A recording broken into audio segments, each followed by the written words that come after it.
Getting closer to on time every week, man. Every week, that's what it's about, man. Getting a little better every day, man. Constant. It's not about perfection. It's about constant improvement. That's what this whole show is about, man. Constant improvement. We live in it. We're not just talking about it. We live in it. Today, we almost on time. All right. Tomorrow, we're gonna be even closer to almost on time. Not tomorrow, on Tuesday. Are you gonna get better? Yeah, because you're watching this. Let's start the show.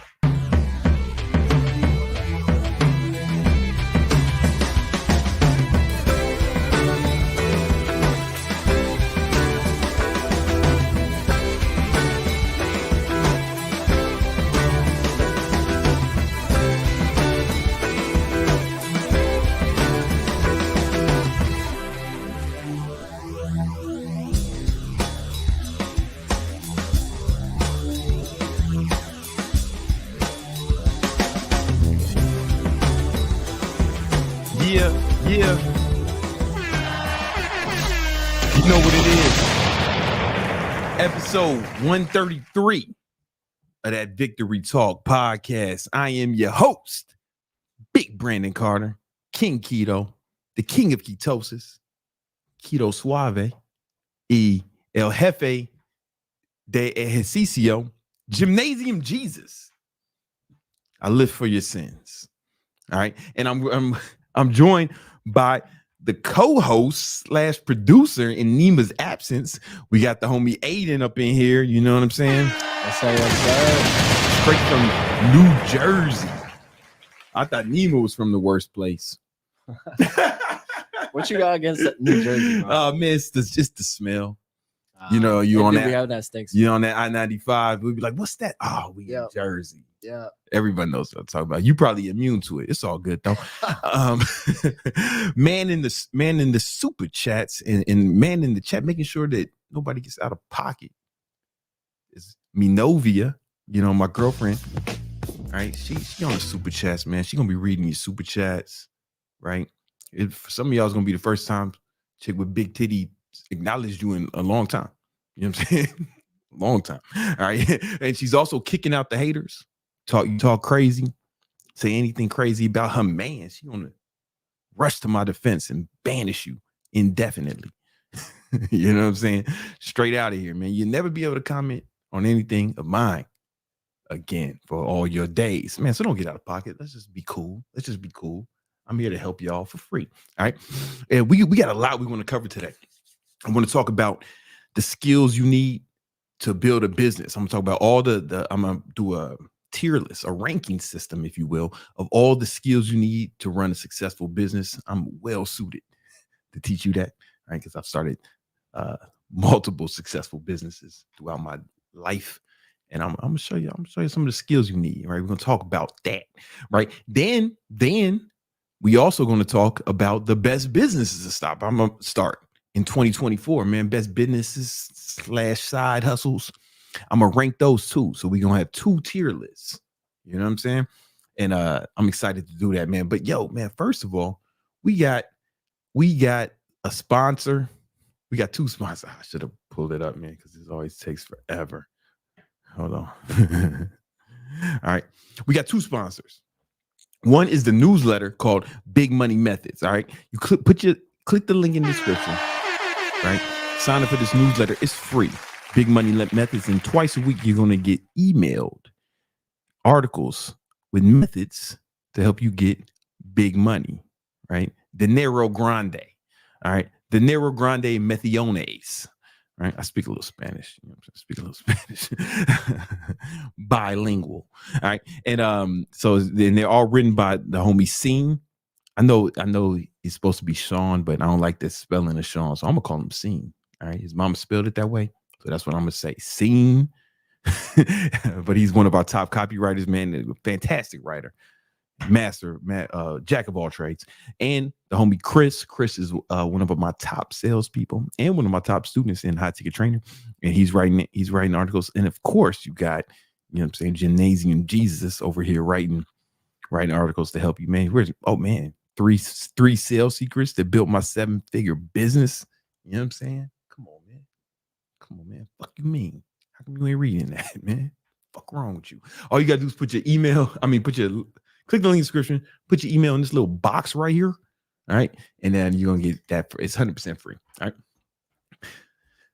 Next sponsor is Thot Repellent. Thot Repellent is the easy to apply spray to keep the hoes away. See, listen, guys, once you guys start balling and shot calling at a high level, I'm talking about a high level, when you out here flexing on the haters, stunning on the hoes, right?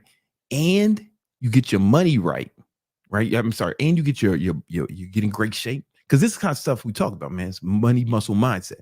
We don't talk about how to get girls here, because if you get your money right, your muscle right, and you got a strong mind, man, they're gonna be all over you. Every girl's dream. You Prince motherfucking Charming. You know what I'm saying? Right? And there ain't many of us, right? So they're gonna be hunting you down, man, chasing you, stalking you. And you're gonna need Thot Repellent when this shit gets crazy, man. Shit gonna get so crazy, you're gonna need Thot Repellent. I gotta bathe in this shit before I leave the house. Yeah. I gotta bathe in this shit. So it's genetically engineered to only repel thoughts. This is a real product. It's gonna be on the market within the next 75 to 130 days. All right, somewhere in that time frame, you know, and it's really gonna come out. And all your super chats are gonna go towards development for it, right? So every super chat is gonna go towards Thot Repellent. All right, now check this out. Nima, the reason Nima is gone is because he's in Iran getting it ready, right? Because we had to get it developed in Iran. We had to do the testing there, because if motherfuckers die when you're doing your test in America, everybody gets all mad. But in Iran, it's whatever, man. It's whatever. Anything goes out there, right? So he's getting this ready for us, and then we're gonna bring it to the States, all right, once it's safe for human consumption. All right. And so all your super chats go towards development of Thot Repellent. All right. I got a lot I want to cover today. So we're gonna hop straight into it, right? With the skills you need to learn, right? And this is a segment we call Habits of a Winner.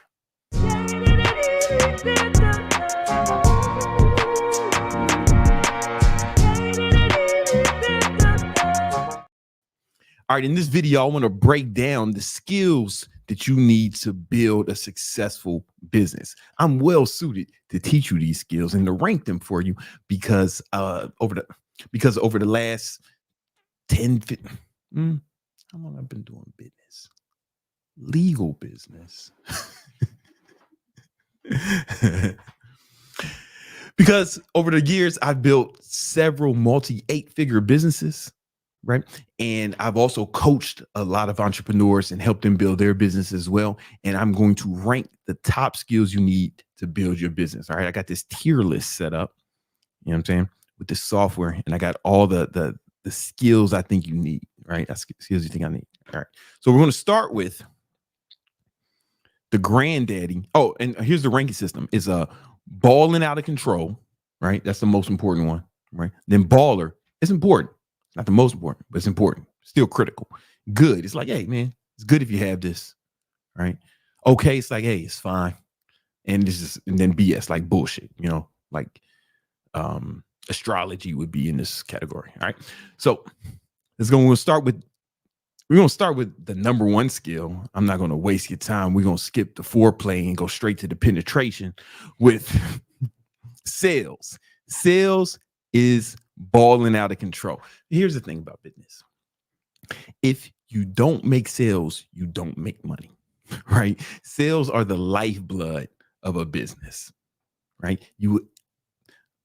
The bulk of your efforts, especially when you're starting out, is to be making sales. Everything else will take care of itself, right? Make sales when you got a business. It's the most important thing, because if you don't have a business, because you don't know how to sell, you don't have a business.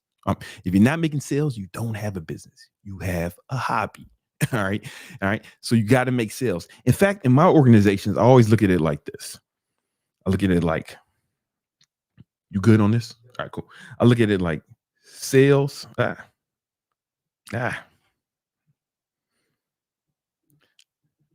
really feel like sales is the nucleus of the business.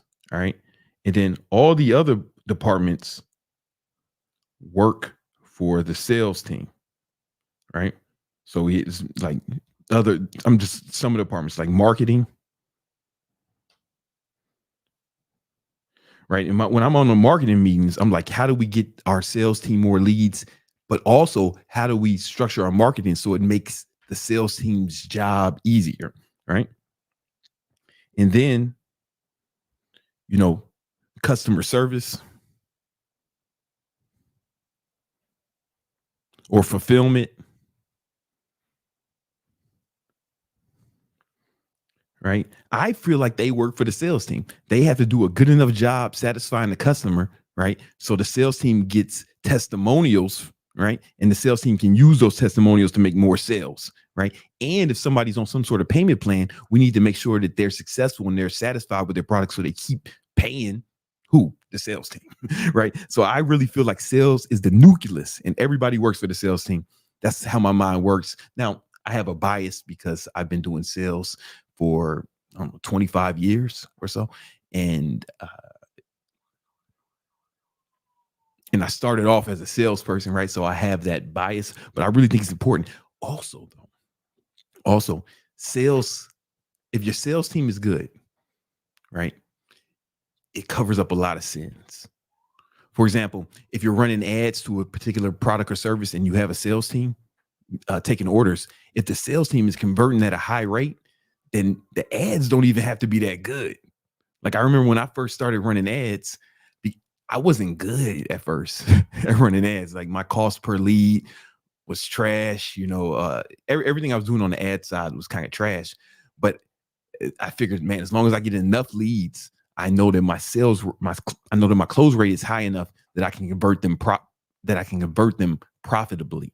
Right now, once I got further along, I wanted to optimize the marketing as well. But man, as long as you got the sales popping, it covers up a lot of sins, a lot of problems in your business. You don't need it. I mean, you can still fuck shit up, but you can also save your business if sales fuck up.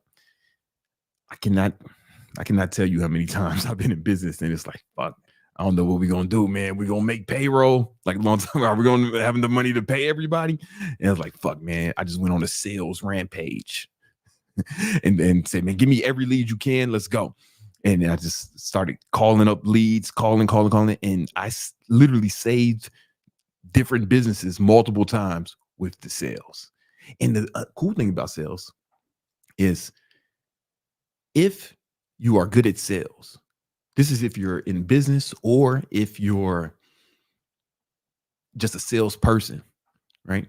If you can get paid more for the same amount of work. It's a multiplier. For example, if there's two salespeople and they're both working 40 hours a week, right? But one has a 25% close rate, meaning they're closing 25% of the people they talk to, and the other one has a 50% close rate and they're closing 50% of the people they talk to. Yeah, the second guy is making twice as much money for the same amount of work. They're taking the same amount of calls, but because the skills are so high, he's making twice as much as the other motherfucker, right? This is super important. Sales is a force multiplier. If you can learn sales, you'll never go broke. You never go broke.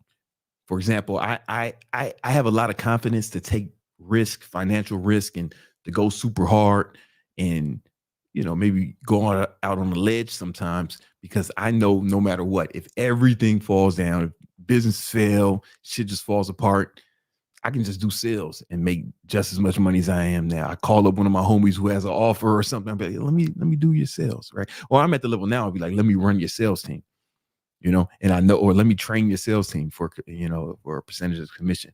And I know I can get them motherfuckers selling their asses off. I know because I've done it. not because I needed to, but I have friends who have sales teams, and they'll call me in to talk to their sales teams. Right? I don't want to say their names because they might not want people to know. Right? But I went in their businesses, started working with their sales team, and improved their sales team's close rates, and they started making way more money. Right? It's the number one skill. If you can develop this, you'll never go broke. You never go broke. All right. Let's move on. The cousin to sales is marketing. I'm going to say marketing is baller. Right? Now, some people would reverse these because there is a thing where if the marketing is good enough, the sales doesn't have to be good.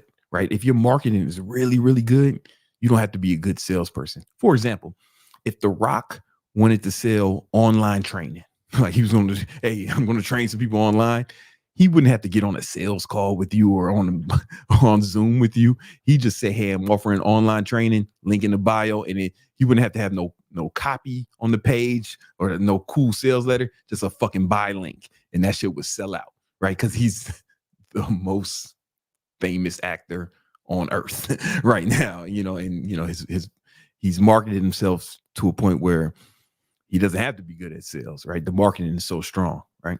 However, that's super difficult. I think that's more difficult than learning sales. Personally, that's why I put it at baller. But if you can be an amazing marketer, then it's more scalable, right? You can build a better business. You can build a bigger business with good marketing, right? On the back of good marketing, right? I think this. I'm not political at all. I have no political ties. I'm not even going to tell you who I'm voting for. I don't care. I don't care who wins the election. I'm not a Democrat or a Republican. But I think Donald Trump is the best marketer of all time. And the reason I say that is because he got, half the population to vote for him and become president without ever holding public office. No track record in public office. Right? Think about that. There's only one other person to do it. And his name was Dwight D. Eisenhower.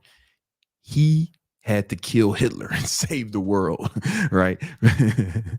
He had to fucking save the world to do it. Trump just had to be a good marketer, right? That's not a policy decision. I'm not saying he's a good or bad guy. I don't give a fuck. I think he might be the best. And as far as companies that I think market really well are Apple.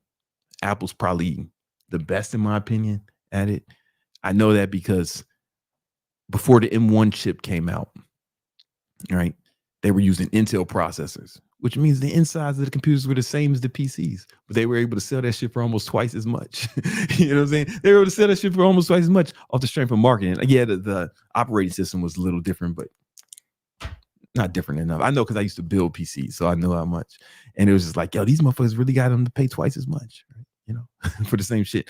But when the M1 came out, that's when things changed. That's when I switched over to Mac, when they came out with the new chip. Anyway, I don't nerd out. I think Apple is great. Here's another reason I know it. Samsung makes some better phones than Apple. I know because I used to have both, right? I switched to Apple because the marketing was so good, right? That green, you get the green text and everybody, you get the green bubble, motherfuckers start shaming you for that shit. There's studies online that show that guys with green text get less dates. Motherfuckers might have a more expensive phone. My girlfriend, when I first met her, I texted her from my Android, a nice one. That shit was one of the best Samsungs you could get, right? And she said, ew, your text is green. I can't tell you how many times I heard that shit.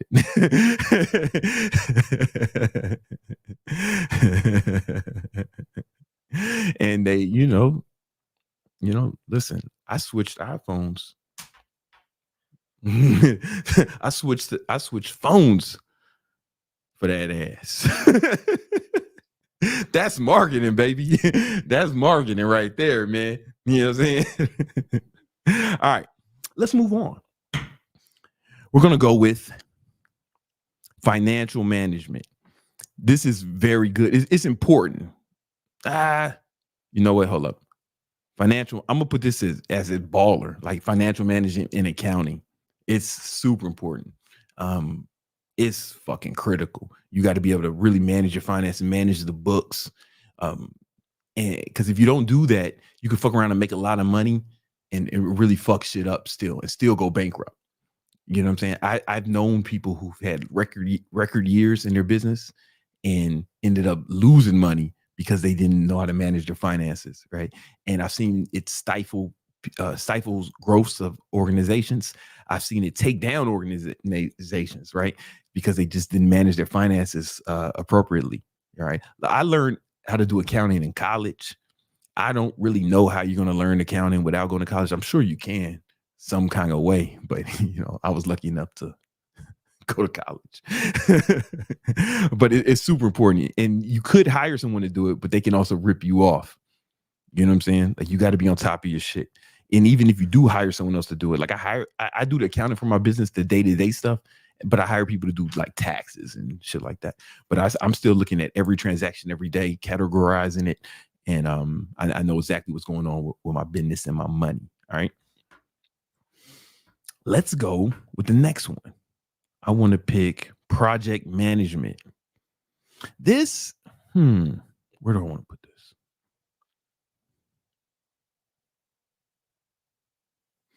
I'm going to put this as baller, right? Okay, because I've dealt with other businesses when, doing like partnerships or we do different ventures with other people's business. And sometimes we start working with these motherfuckers, and me and my project manager, my COO, Amber, will be like, fuck, these motherfuckers are a mess. Like the way they communicate, the way they plan shit is a mess. We're like, we run shit kind of tight, like a tight organization. And one of the ways I learned this was it was a guy, fuck, I forget his name, but he put together the project management strategy for ClickFunnels, which is a $100 million business. And I became cool with him, and he taught me a project management style where we use software to do it, right? And we use Trello. At when I was in charge, we were using Trello, right? And it'd be too crazy for me to try to show you our Trello shit, right? But we set up our project management in Trello. But now my COO, she uses everything in I think she uses ClickUp right now. So if you get some sort of project management software, you can use ClickUp, Asana, Trello, Basecamp, any of these softwares is really going to help you be more efficient with your team, especially those of you that have a team, or even for yourself, because you set a goal, and then you can write each step of the goal, and then you put deadlines to each step, but then assign each step to an individual person on your team, and then at a glance you can look at it and see where everybody's at. If somebody's behind, you could be like, hey, asshole, get your shit together, and everybody can see where everybody's at as far as the project's concerned. And otherwise it doesn't get done. And I've seen people try to run organizations like this, and it usually fails unless the only people I've seen be successful with having fucking shitty project management, people who are like amazing marketers, right? So we were dealing with this influencer who he has like millions and millions of followers. So he gets so many leads, but their organization was a fucking mess. It was a mess, but they were still profitable because the influencer were so good at marketing that he got so many leads in. It's like, it'd be hard to fuck that up. But if they really got their shit together, man, they could probably be making like $10 million a year if they had a better infrastructure, right? So this is another thing that's like a multiplier. It's a multiplier, like project management, because you get the whole team on one page and you move faster, right? That's fucking tight. If you want to go fast, go alone. If you want to go far, go together.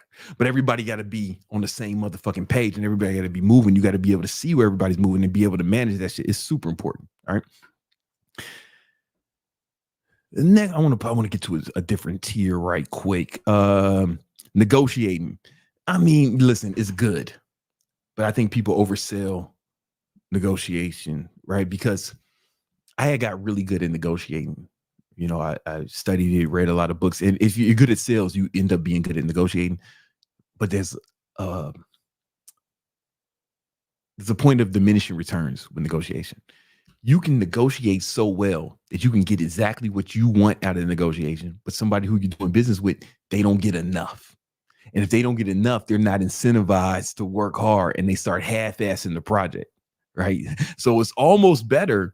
So I got so good at negotiating, I was getting whatever I wanted, but then the people I would partner with, they agreed to it because I'm good at negotiating them and I'm persuasive, but it ended up not being very good for anyone, even me, because I didn't get them they weren't invested enough for me to get their all, right? So honestly, it's better to make sure that everybody gets enough of the pie where everyone's incentivized to work hard. Because if everyone's incentivized to work hard, then the pie will get bigger. Like my boy Romulus once said this, man, it was like the dopest quote. He said, I don't care how big my slice of the pie is, as long as the pie is humongous. You get what I'm saying? But if people worry about percentages and they worry about how much they're getting, well, they worry about what percentage they're getting. They need to worry about how much they're getting. For example, I was working, I used to manage influencers. I had the business where I would manage influencers, like people who had a big following. We would help them build businesses, right, around it. We products, or digital products or physical products, and me and my team would do everything because we're good at project management. We're good at like all the other shit, all right? And they're just good at like making videos or fucking being on Instagram or some shit, right? And they were good marketers, right? And we did everything else for them. And we would split it 50-50, right? And most of them were cool with that because there was way more money than they would ever make. And we were doing like all the work. They just had to keep making the same videos they've been making, but like fucking shout out some shit at the end of it. All right. But there was one influencer I remember. We were going to do a product with him and he was like, man, I can't do 50-50, man. I'll give you like 15%. I'm like, oh man, we're doing all the work though. I'm putting up money. You know, I'm putting up money for the websites. I'm putting up money for the CRM. I'm going to be putting up my own money for the ads. It's like, bro, you know what I'm saying? Like, I can't really do that. You know, I need 50% to make that worthwhile. And he was like, nah, man, it's going to be a multi-million-dollar business, man. I don't want to do it. All right. And I was like, all right, man. And he tried to do it himself. He tried to do all this shit that you see in here himself. One guy. And yeah, he failed. I think he don't even be influencing no more, man. I think this motherfucker got a job, right? But it's like he was so concerned about his slice of the pie being the biggest that the actual pie doesn't fucking exist anymore, right? He got greedy, man. So I wouldn't put too much emphasis on negotiating. The key is to make sure everybody gets enough where they're incentivized to work hard. You know, hey, if you want to go far, go together. All right. Let's go customer service. It's I'm gonna put this in good. It's very good. Like if you have your customer service good, then people will be, you know, as long as the customers are satisfied, right? They don't need to be fucking trying to go down on you or nothing, right? But as long as they're satisfied, you know, then you're good. And it'll be good because you want to make sure that you get good testimonials. And if you get really good testimonials, all right, and if you get good testimonials, then that's really going to help you with your marketing effort. For example, when you see me promoting my business, High Ticket Trainer, where I teach trainers how to start their online businesses, I am always just showing the testimonials, man, because I can just say anything. But if I show you what the results everyone's getting, then they will be super satisfied. So you want to make sure you get good customer service, right? It's super important. It's super important. I'm you know what? It depends on where you are with your business, right? If you're just starting, then it's good. But once you like start making some bread, you want it to be here, right? Like you want it to be at least here. You know what I'm saying? All right. Networking. Networking is bullshit, bro. I mean, it's fine, right? It's fine. Here's the thing about networking. It only works when you have it popping, right? Motherfuckers be like, motherfuckers ain't got nothing popping, nothing to show for themselves. And they be like, man, how do I network with people? I was like, yo, you don't, man, because you don't have nothing to offer these people, right? So really what you're asking me is, how can I siphon value from these other motherfuckers, right? Because you don't have nothing to offer, right? You gotta get shit popping first and then start networking. But here's the thing: once you got shit popping, you don't even need the network. It might be helpful, it's cool, it's fine, but it's not something you need to. I really don't think it's something you need to focus on. All that your network is your net worth. Like, I just don't believe that, man. I built $1 million businesses, man, without motherfucking help from motherfuckers, right? I had mentors and shit, but I wasn't out here networking, going to network events. I don't do that shit now, and I'm super rich, right? You know, but when I meet people reach out to me, you know, on a network. Like, that's how my networking is. I got it popping to the point where motherfuckers reach out to me. You know what I'm saying? But I don't need them. That's what I'm saying. Like, networking is only effective when you don't need them. That's when it's most effective, right? You don't need each other, and then you can have a mutually beneficial relationship, right? But to focus on that when you don't have shit popping, you're just trying to siphon value from others without anything to offer, and it doesn't work. You can get shit popping on your own. And then once you have shit popping, networking will be easy. It'll happen natural. You won't have to go out of your way to do it like some weirdo, you know? All right. Let's go. Oh, my fault. Customer service. One thing I wanted to mention about customer service, man. You got to know how to talk to angry customers. And I'm not good at that. You're right. I'm not good. I personally am not good at that. Motherfuckers come to me talking crazy, man. He might.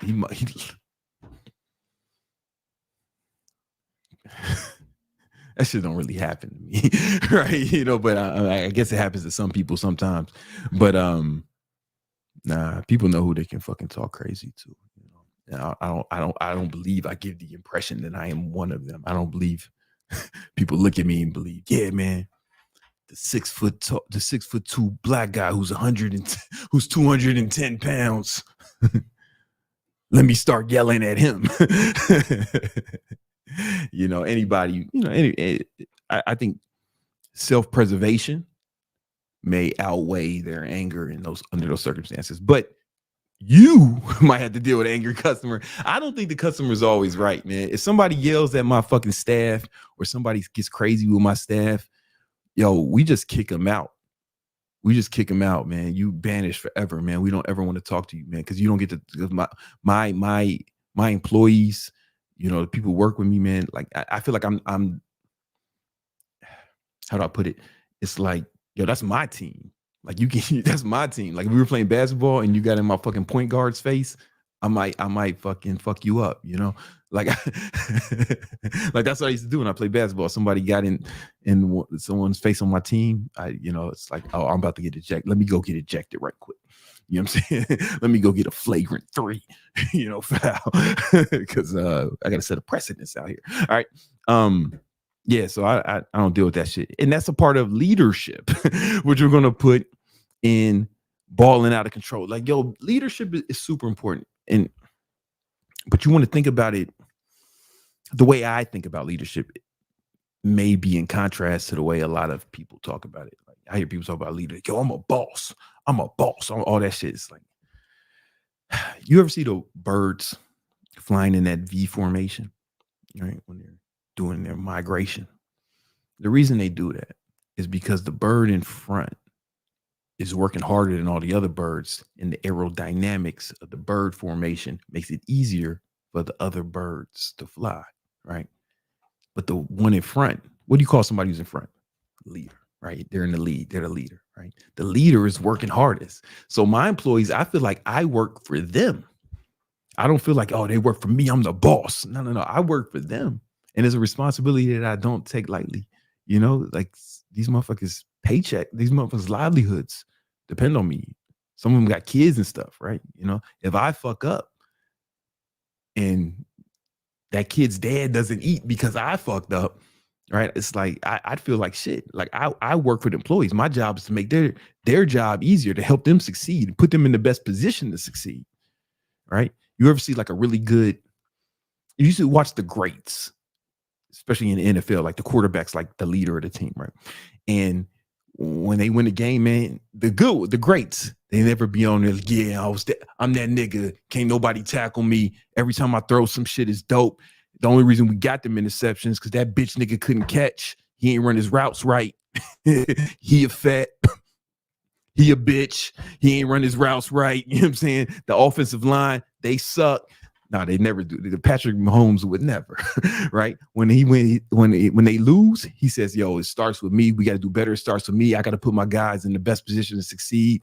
I remember he threw a pick six, which is rare for Patrick, and he was like, "Yeah, I got to put the ball in a position for my receiver to get it." I saw that game, and it was the receiver's fault, right? But Patrick, he protected his guys because he's the leader. You know what I'm saying? That's what the great leaders do. Is say it starts with me. They never go out there and blaming their team or when they win, Patrick's not like, "Yo, I'm the best. I'm the best ever. I carried all these motherfucking bums to all these Super Bowls. They should name their kids after me." You know what it is, right? He's never talking like that, right? He's thanking his team. He's thanking the coach, right? That's what the leaders do, right? It's really like that. The person in front is working the hardest, just like that V formation. You know what I'm saying? Like leadership is important. But another part of leadership is you got to know when to let other people lead, other people on your team. So like sometimes we'll have a project and we'll come up with a game plan together, but somebody on my team is in charge. They're allowed to tell me what to do under those circumstances. You get what I'm saying? Like when Nima or I'll use Nima when we come up with something, it's like, "Yo, Nima, you in charge. You let me know how you want to do this," right? Because we came up with the plan together, but at that point, he's in charge, and you got to know when to step back. I'm not trying to big time him. It's like, "Yo, man, I hired you for a reason." You know what I'm saying? Like I like the high. I was filming with Aiden. I was like, "Yo," Aiden was asking me a question. I'm like, "Brother, what do you see, man?" You know what I'm saying? What do you see, man? You got the vision, man. This your domain, man. I'm on your turf right now. You feel me? I'm not trying to, "Yo, man, get the camera, man. What the fuck? Yo, stand over here. Shut up." Dude, like I would never.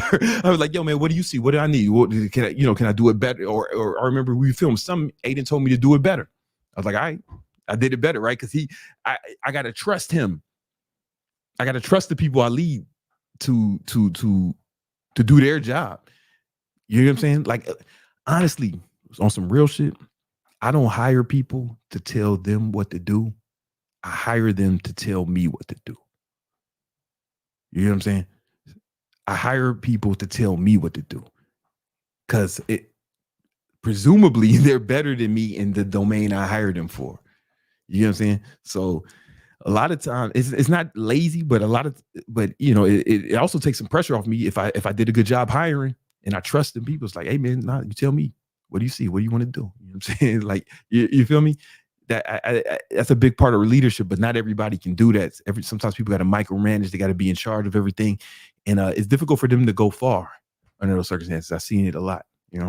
Sometimes just like in that B formation, that dude in the front, he ain't flying in the front the whole time. Sometimes at one point he's gonna go to the back, and another bird go to the front. Sometimes you got to pull the bird switch.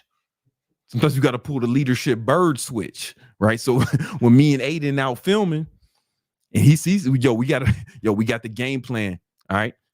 That's when I came up with the plan, right? We doing this, man. I out the quarter, right? But once we on set, man, we pulled a leadership bird switch, man. I go to the back of the line formation, Aiden in front now. He in charge.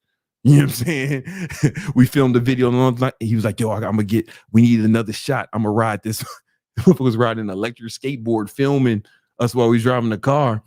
It's like, "Hey man, yo, is that good? You want to do it again?" You know what I'm saying? "No, we got it." "You sure?" "Yeah, I got it." "Cool, man." You know what I'm saying? You should, if you want to watch that video, it's a video of me when I'm test driving cars, because I'm about to get a new car, right? You can see, man, that's a leadership bird switch right there. Aiden was in charge if you want to see how I work. All right.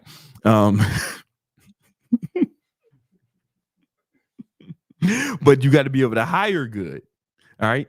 So that comes to hiring and recruiting. This is This is honestly, I'm gonna put this in balling out of control. If you can get the right, I'm telling you, the right team, what you can only do that with the right team.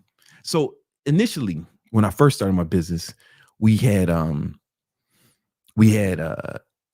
would get interns because it worked for free labor. This country was built on that, you know. And I'm sorry, not in.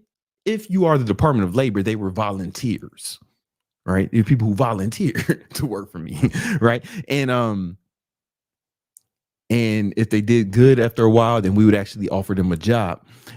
And I stopped doing that a long time ago because what I noticed is you end up with an army of incompetence.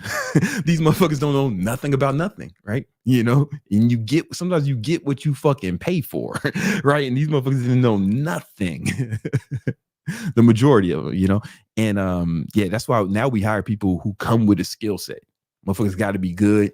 We teach them the ins and outs of shit, but then they got to be good. You know, when Nima joined the team, I wasn't teaching him how to edit videos, fam. He came in knowing. Man, I wish I had 750 donuts like the sign says. It says $750. What the fuck? Oh, that's an ad. Ads popping up. What the fuck is this, man? How do I stop it? I hate that you're. All right. All right. All right. So you gotta I don't do any of the hiring anymore. Because I am notoriously bad at hiring. I might be one of the worst ever. Honestly. I might be one of the best ever. So but what I do, leadership bird switch. So my COO, Amber, she does all the hiring. And she'd be like, yo, we got these people. It's like, Amber, I don't care who you pick. I trust you, man. You let me know when it's done. You know what I'm saying? And she does all that, man. You know, it's the leadership bird switch. You got to be good at that. But because Amber's A player, she knows how to find. She finds the A players. And if you got A players, man, yo, it shit really goes. You can really take shit to the next level. All right. Let's go with legal knowledge. Good. You know, make sure you ain't breaking laws. You don't end up in the Bing. You know what I'm saying? Take that up north trip. You feel me? You get sent upstate for some bullshit. You know what I'm saying? You might not know, right? Because ignorant, you can't say I ain't know it was illegal. And you can't tell that to the judge, man. He ain't gonna have pity on that. Pity on it. So you gotta know. Sorry, you gotta know the knowledge, or at least be able to hire someone. So that's important. Communication, good. You know, I'm gonna put it okay. Like some people rank this higher, but I think if you build the culture of your business right, then you won't have to alter your communication as much, right? If the communication should suit the culture, you get what I'm saying. So the way I talk to my employees, the way I talk to my team, it fits within our corporate culture, right? But it probably wouldn't work at, like, you know, some stuffy ass company, you know, where shit is crazy, right? So, but you want to be able to communicate. You don't want to say nothing too crazy to no one, you know, like, but you don't have to focus on it. Yo, listen, y'all ain't not gonna know this, man. Y'all not gonna get this right. This may not make sense to you. This is my list. You might not agree with this. Creativity. I put this on here. I put that as balling out of control. Here's the thing. And it's going to go with problem solving. Why? Let me tell you why. They're together, right? Because business is all problem solving. All businesses solves a problem, right? For example, I needed a delicious drink that's highly caffeinated, right? That I can consume multiple times a day to ball harder, right? And Celsius solved that problem for me, right? I needed a wireless mouse and keyboard for my computer, right? Because I ain't want wires and shit fucking my shit up, right? Logitech solved that problem for me. You feel me? I needed a timepiece that allowed me to not only tell the time, but also flex on haters while stunting on hoes, right? Stunting on hoes simultaneously. I needed to do all three of those things at once, right? And Richard Millet solve that problem for me, and they were well compensated for that, right? So business is all problem solving, and to find the problems takes creativity, but to solve the problem takes a creative approach. You got to figure out a way to solve that problem, and you might have to figure out a way to solve it in a way that's unique, right? Just unique or cheaper or more effective than the competitors, right? And creativity is creativity, I believe, is a skill, right? Now, I used to, you know what? I shouldn't have put these together, right? But anyway, creativity is a skill, right? And I used to be, a lot of y'all don't know, I used to be signed to Sony Records as a rapper and producer right out of college. I got signed to Sony Records because when I was in college, I used to open up for all the artists that were popular in the 2000s. I opened up for T.I., Ludacris, LL Cool J, fucking Kanye West right before the first album came out, Fabulous, a bunch of others, right? And that time being an artist, and I play instruments. I play keyboard, drums, and guitar. And even though I got dropped from the label, right, I am not a successful musician right now, right? The time I spent in music I believe it honed my creativity skills, right? So now I'm able to think of, I can think of ways to solve problems where other people may struggle in those regards. But also creativity is important for marketing, right? Because with marketing, so if you're making ads or you're coming out with marketing material, it's like all creativity. It's almost an art more than a science, right? There's the scientific parts to it, but it's really an art. And I believe I honed my creativity skills in music, coming up with songs, writing music, making beats and shit. I make like most of the beats on my YouTube videos. I don't know if y'all knew that, that's one of my problems. I'm just so talented. I'm good at so many things. It's like, it's hard to focus. Right. But I think creativity is a skill. If you can find creative ways to solve problems or creative ways to market yourself, then it's a multiplier. You can get things done faster, and you can accomplish more than someone who's maybe just a copycat, All right. I know we got Young Candlestick there, man. Don't trip out. Just hold fast, homie. I got you.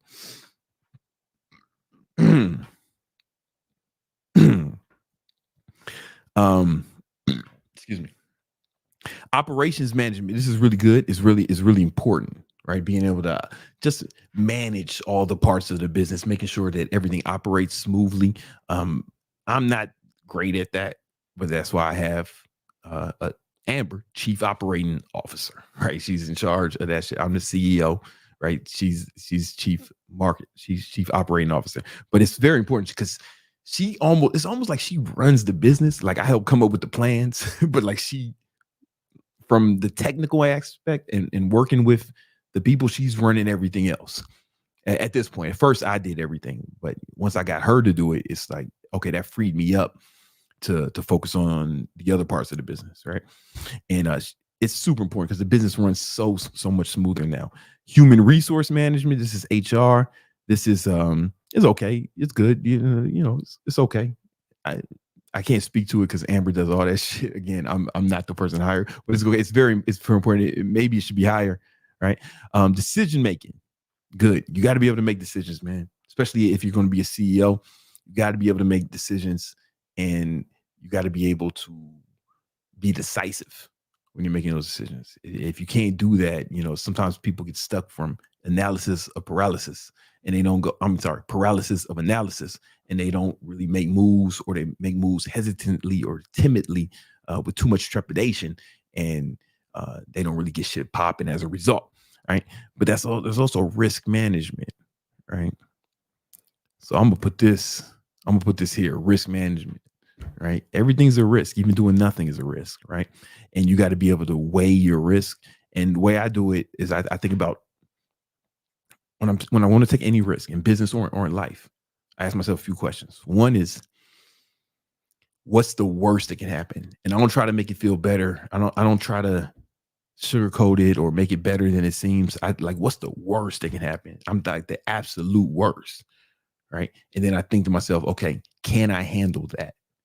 And if the answer is no, if there's any possibility that I can't, that the worst is like more than I can handle, that I can cope with, then all right, I don't do it. If the answer is yes, then it's like, okay, what do I need to do in order to make sure that either doesn't happen, or if it does happen, then I'm still in a good position, right? So that comes with like plan Bs, backup plans, contingency plans, things of that nature, and I take that.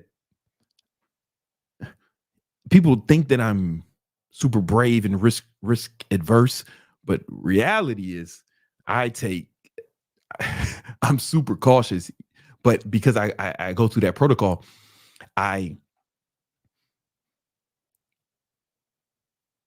I'm able to be confident because I got game plans, and I'm like that with everything. It's much to the chagrin of some of the people on my team.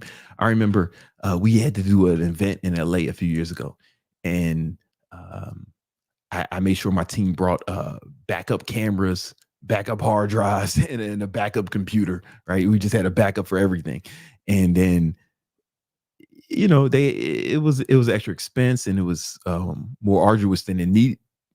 To them, it was more arduous than it needed to be.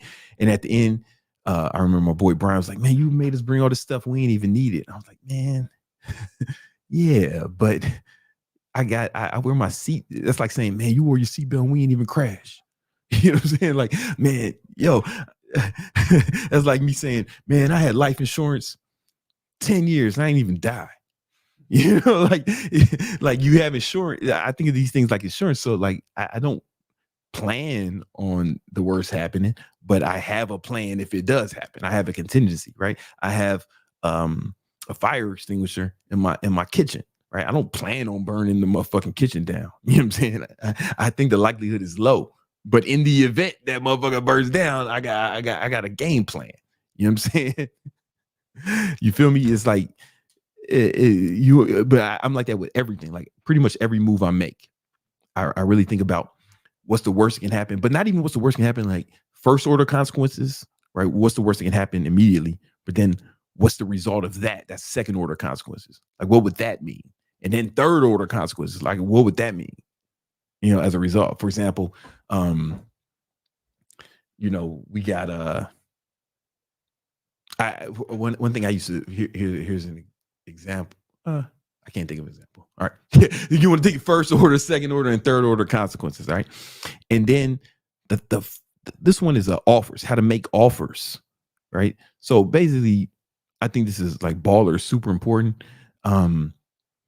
Meaning like when you're selling a product or service, it's considered like what's the offer? What are you selling it for, right? If you're selling coaching, okay, what kind of coaching are you doing? What are you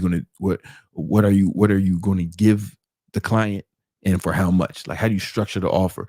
And the truth is, if you can structure the offer as like a no-brainer, where you want to structure it so they feel stupid if they said no, right? That's a Dan Kennedy quote. You wanted your offer to be so good they would feel stupid if they said no, right? And if you do that, that makes the sales easier. That makes, you know what? I'm gonna go ahead and put it in baller, because if your offer is fucking a no-brainer, easy offer, then the marketing is easier and the sales are easier. And it really makes everything easier, right? So you want to start with that, when you have the product or service. And in offers, is developing the product or service that you're actually selling as well, right? That's my list of skills you need to build a successful business. All right. Now I have another video I'm gonna put somewhere around here where it's gonna be all about the lessons I learned being in business over the last decade and a half, that's helped me build, multiple millions. Go check that video out right now. All right. We're gonna do super chats or young. You know what? Young Candlestick is here, man. So we gotta fuck with the market recap.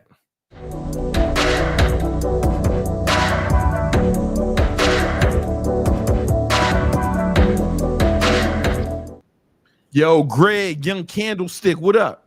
What's up, Brandon? What's up, Victor Nader? I'm in a different setting now because I'm actually in Myrtle Beach. I'm actually right on the ocean, so it's a right pretty cool view. Oceanfront. Yeah, man, I love it. Swimming with the sharks. I'm petting jellyfish. We're having a good time. I know. You know what it is. So for those of you guys that don't know me, I'm Young Candlestick. I am a professional chartered market technician. Basically, think of me as like a market tour guide. So we're going to break down some markets, okay? I got to share my screen. And if you have any super chats or stocks you want me to analyze, feel free to throw them in. All right. We got the S&P 500 up here. Can you see it? Not yet. Okay, we see it now. Thank you, Aiden. I appreciate it. Hey, so S&P 500, this is like a V bounce, right? So look at this. Like last Monday, everybody was panicking. You know, the market was going crazy. And you can actually tell a lot of tops and volume and tops and bottoms based off volume. If you see like a big ass volume spike, that can technically signal either a top or a bottom or a trend continuation. So basically, if it's oversold and then you see a volume spike, there's a good chance that could be a good bottom. Last time I was on the Victory Talk podcast. Yeah, exactly. Brandon, last time you were asking me what I thought about the market, if we make new all-time highs or if we break the lows. And I said neither. But now we're gunning for those all-time highs. You know what I'm saying? Market, massive up wave. We have a ton of space to pull back. And I don't know if we make all-time highs by the end of the year, but it is a really, really strong market. So we're, you know, if the market goes up a little bit more, it might run into a bit of supply up here. So I do think it is worth, if you're a trader, to just build a little bit of short positions and then see if you can't get a tiny pullback. Now, if you're an investor, basically you just dollar cost average, and dollar cost averaging is great for when the market does V bounces like this. So that's something to consider.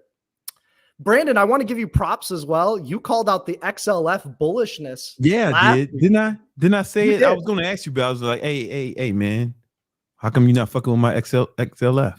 You know, there's just so many other trade setups and there's a lot going on, but XLF, you know, I gave it like a neutral rating, like a neutral / bullish rating. And XLF, it hasn't made all-time highs yet, but I think it probably stays within the range for now. But that was a really good call out, and it was good to notice that relative strength. Yeah, now it looked good, man. It looked good. My main focus actually for the week was actually on SMH and the semiconductors. Before you go into semiconductors, yo, look at XLF on a weekly chart. Yeah. Oh, yeah. It looks beautiful on the weekly, on the monthly, on the Come weekly. On, man. It don't get that looks like a fucking high base, right? Yeah. We got an impulse wave up and now we're consolidating. You know, we could exit this bull flag and resume to the upside. So that is something to consider. All right. Sorry. And if we take a look at this on like the monthly, you know, the monthly candlestick, nice lower wick that indicates buying pressure. Price once sold off, but buyers stepped in. They're like, nah, we're buying up these banks. So that was really good. One thing I do want to note though is the semiconductors. So last week I was talking about how I was assigned on my SOXL position, and I was just hoping that we could get a little bit of a bounce, and we did eventually get that tiny little bounce, and this will likely actually be called away for me on Friday. But if because you sold calls against it. Yep. I sold calls against it, and that's the premiums are really juicy, and I'm happy to get called away and then find a new position. We also talked about NVIDIA being a great buy point around 96. You know, I haven't seen any of these drawings back when NVIDIA was back over here. I was saying just wait for 96. Yeah. Boom. Then you get that bounce. It happened, man. We called it. Definitely. And I got to say, it's one thing to analyze a chart. It's a whole nother level to actually trade the chart, to like risk money and put money on the line. So please understand that. Like there's a difference between an analyst and a trader. Being a trader is like next level, but you just want to get better and better each and every day. When we look at the semiconductors, it's actually a leading market indicator, meaning it tends to foreshadow what can happen in the NASDAQ, the QQQ ETF. Just like kind of like the IWM, the small caps can be a leading indicator for the overall S&P 500, the SPY. So when we're paying attention to our leading indicators, if the semiconductors are green on the day, it's going to be really tough for the market to drop. And the market's really likely going to have a green day. So just use that as a leading indicator. You could also use the transports. One other thing that I was talking about last week was you can use VIX to help you determine market direction. We talked about the breakout on VIX helping signify that big ass market drop. Then I said, if the VIX starts to break support, you'll likely just see the market rally. Yeah. The VIX just shat itself. You know, the VIX usually mean reverts, meaning it never goes too far up and it never really stays up, if that makes sense. So the VIX doesn't like to hang out at fear for too long. So there's a lot of dip buyers at play. One potential setup that's setting up is actually gold. Now, I'm not some like crazy gold bug, but it's just another asset class. But this is a good pattern. And if gold can break all-time highs on an increase in volume, I do think it warrants, you know, taking a larger gold position. Call options, lead call options. You can do something like GDX. The wheel for GDX is really good. And those are gold miners. And that also pays a dividend as well. So GLD is looking very good on the daily time frame. And it has, you know, a coil in front of all-time highs. So this is good, just like that XLF setup. We just need to be patient, okay? Be patient and wait for that confirmation. Another thing that can help confirm that gold trade is looking at the dollar. So generally, the dollar and gold are usually inversely correlated. So if you see the value of the dollar dropping, that's going to help confirm that gold breakout. If the dollar rips, gold can still go up, but it's just less likely to. So use the dollar to help you confirm your gold trades, just like you use the VIX to help confirm the S&P 500 trades. Lastly, I wanted to talk about Bitcoin. Bitcoin looks a bit weak in the short term. I like it longer term, but Bitcoin looking just a little bit weak. My favorite things to short when Bitcoin is weak is Riot.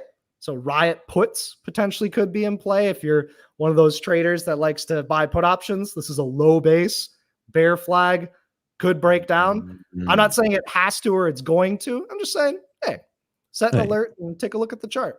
Yeah, if you're in the Legion, you can tag me in the Discord and be like, hey, Greg, what you think about Riot? I'll be like, oh, yeah, it looks good for a short.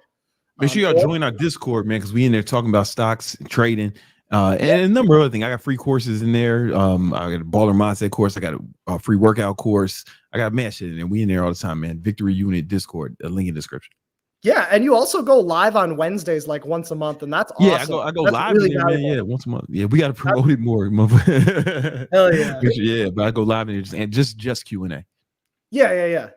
Another way to potentially profit from the potential Bitcoin drop, I'm not calling it right now, the potential Bitcoin drop would be Coinbase is one of my favorite, stocks to potentially short. I'm not saying it has to or is going to drop, but this is a drop, bear pennant. If that drops, Coinbase could be revisiting something like 146, 150. So just keep an eye out. I'm not saying these setups have to work, but if you want to hedge your portfolio and you want to pick some relative weakness, there you go. You got some ideas. Do you have any stocks for me, Brandon? Yeah, man. Shopify. Oh, I haven't seen Shopify in a while. Let's check on it. Oh, okay. Yeah. Wow. That's a fat ass gap from earnings. Looks like the market liked that. You have a nice little rally base and then a rally. So it's within the middle of its breakout. Volume could be a little bit better. RSI is approaching overbought. This looks like it might have 1 or 2 more days of upside in the short term. But if you want to buy a dip, you can wait for a retest of something like 70, 50, or you could do something like sell bullish put credit spreads on that. That could be a potential idea if you're an options nerd. So yeah, Shopify trend is up. It's just, you got to wait for an entry. All right. Overall, actually, Shopify is more neutral, but there are trends within trends. That's what we call the fractal nature of the market. Okay. Google.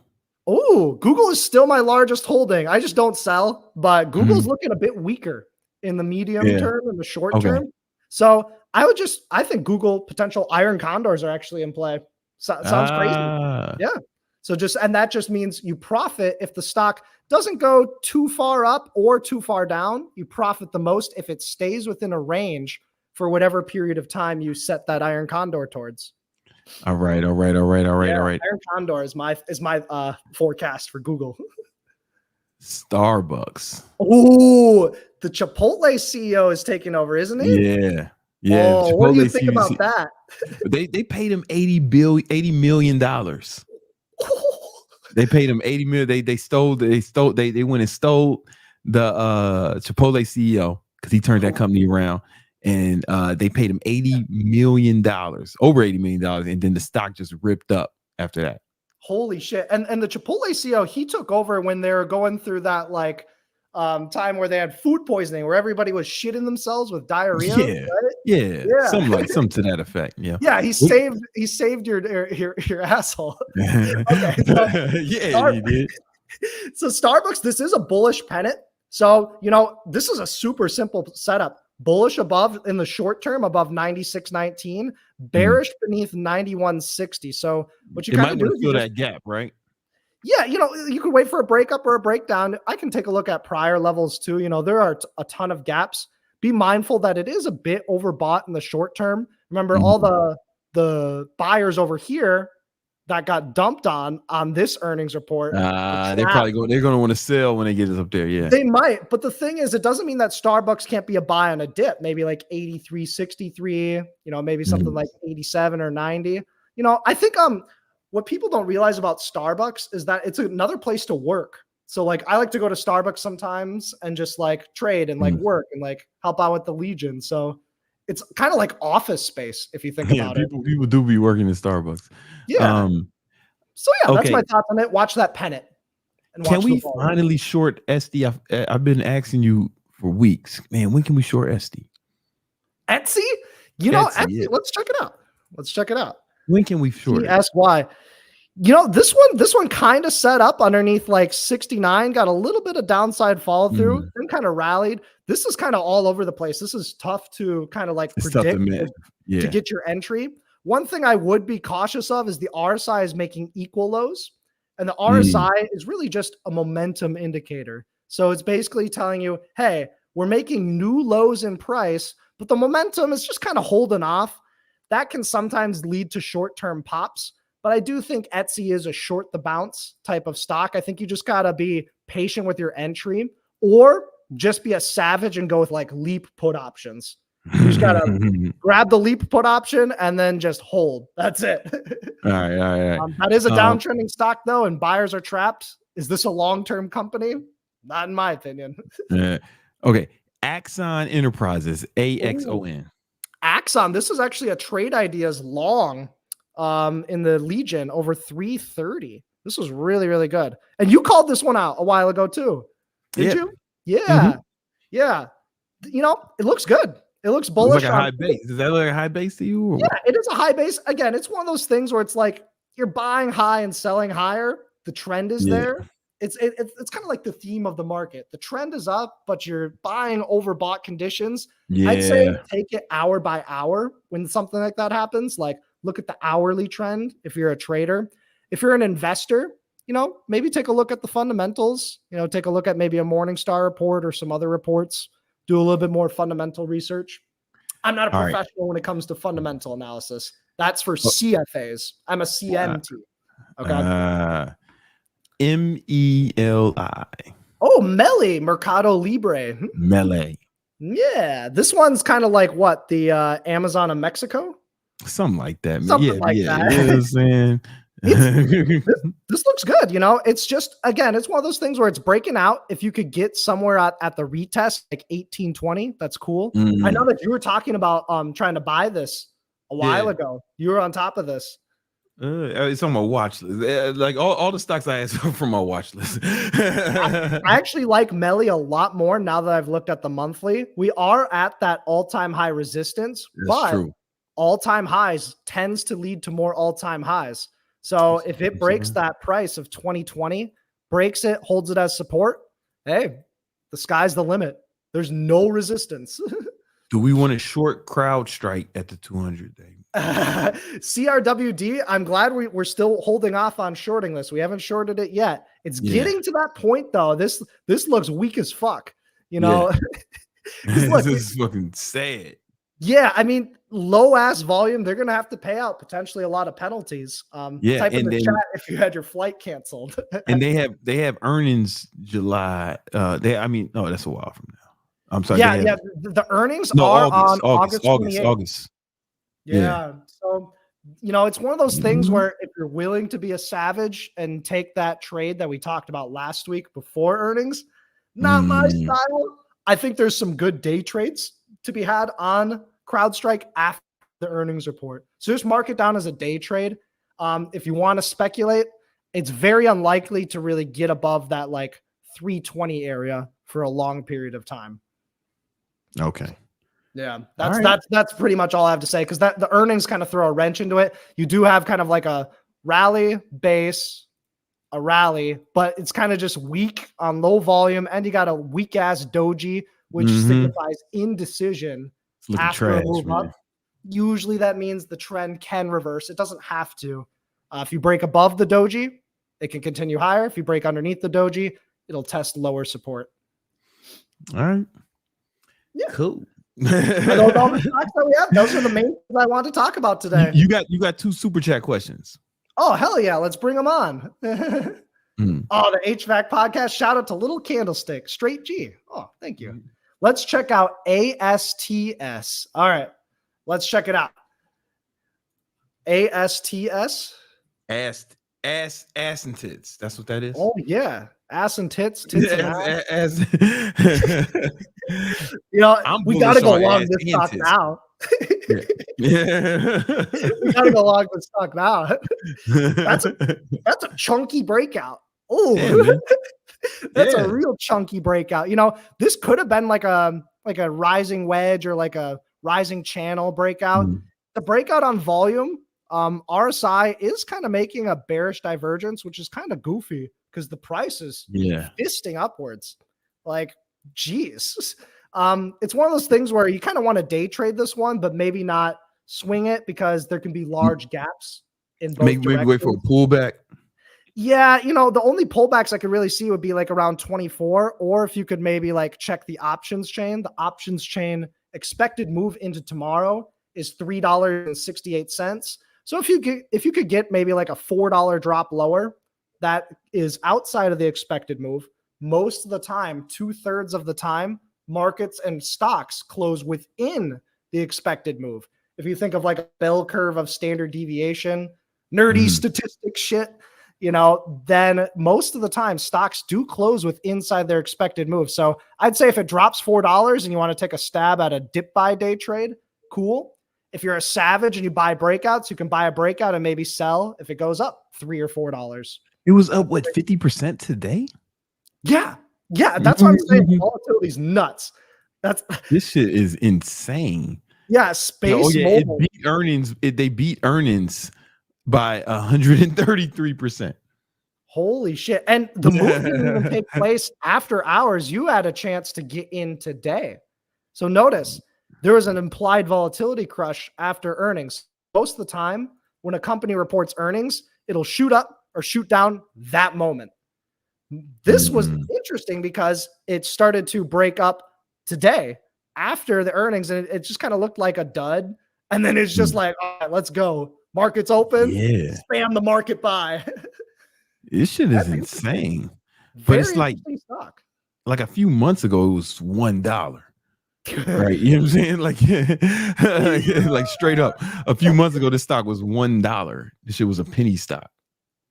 Welcome to the stock market where great wealth can be made. I wouldn't want to be a short seller there. If you were short at $2 and you just held, you're down 610%.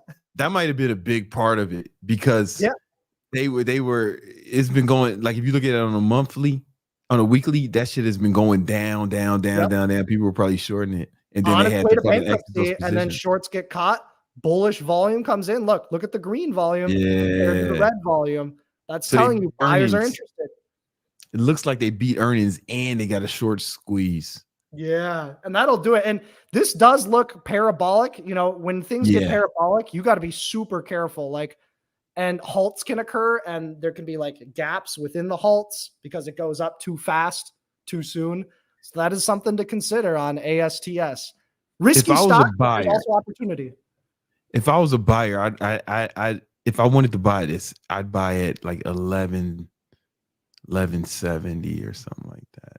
I mean, it depends on what you're buying it for: a day trade, a swing trade, or A an swing investment. trade. A swing trade. A swing trade. Because that's So, yeah, it seemed like that's was. Yeah, if I was interested in a swing trade, since the implied volatility is really high on this, you could do something like a bullish put credit spread.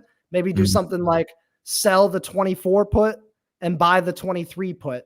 You're not going to get a lot of credit, but there's a very high probability of getting the max profit. Yeah. The risk is that if this is too overbought and then it dumps and shits. It dumps. Yeah, like.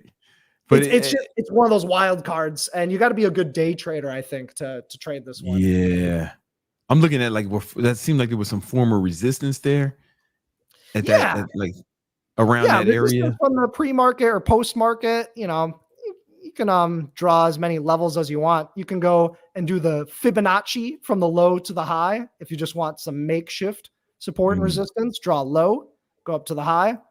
Yeah, it lines up right with that like 2179 level, the golden fib. Sometimes it's tough to see based on my chart. Oh, you got it at 21. Yeah, and that's measuring from $2 up to 33.58. What it does is it just makes that's like where it was yesterday, around that area. Yeah, just yesterday. Jeez. And again, be careful. Is this volume spike trend continuation or an end of a trend? Yeah, one of those two things it's going to be. Which is kind of like duh, but you can use that. I think I'm gonna stay away from this one. It's too crazy. Yeah. We got another one. Oh, sell puts on TSLL. Yeah, we can take a look at this one. I took just a tiny little TSLL trade. It was good. Yeah, looking at the puts, the cash secured puts.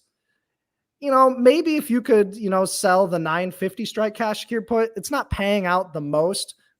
Basically, TSLL, by the way, is a double levered version of Tesla stock. So I actually should chart out Tesla, not TSLL.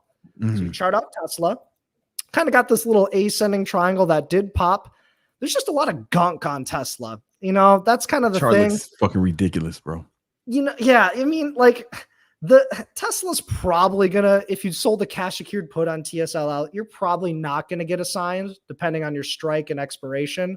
But there's just too much gunk. I don't know. Generally, what I like to do when I'm selling puts is a stock that I wouldn't mind owning in an uptrend and then wait for oversold conditions within the uptrend to sell the put. Yeah. I think you could just tag me in the Legion. You're in the Legion HVAC podcast. His name is Brandon. Yeah, it's got a good name. Yeah, man. I was going to ask you about Garmin, but GRMN. Yeah. I got the Apple Watch, and my girl she has a Garmin, and she likes her Garmin. I like my Apple Watch. Yeah. Garmin came right into that area and then bounced. Yeah, it came right where we said. Did we talk about that area? We talked about this being, hey, if you missed it on the way out, because it broke out of this. Here, I'm going to draw like a box. This zone is called a consolidation zone, where it's not really going too far higher, too far lower. Eventually, you break out of the consolidation. It didn't do it on a lot of volume, but still, buyers can still drive price higher. And I said, hey, if you missed it on the way out here at like 165, you can buy it again at 165. Now it's up to 172. I don't like it right now. Yeah, no, it's because it's got higher lows, but it could potentially put in a lower high. Can you pull up the MACD? Yeah, of course. I'll throw up a regular one for you. I like the volume weighted MACD. Well, that's just weird stuff. look, it's a negative divergence.